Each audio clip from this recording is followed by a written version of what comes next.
জাহাজ যখন ডুবতে শুরু করে সমুদ্র তখন নরকে পরিণত হয়।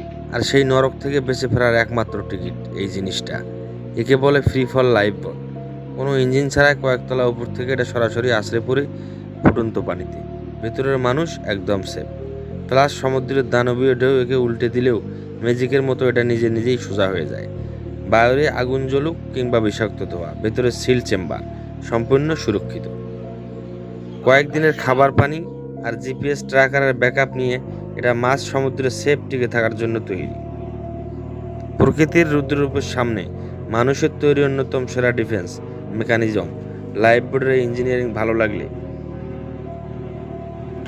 এখন এই ভিডিওতে একটা লাইক দিন এবং ইউটিউব থেকে দেখলে চ্যানেলটা সাবস্ক্রাইব করুন, ফেসবুক পেজ থেকে দেখলে ফলো করুন।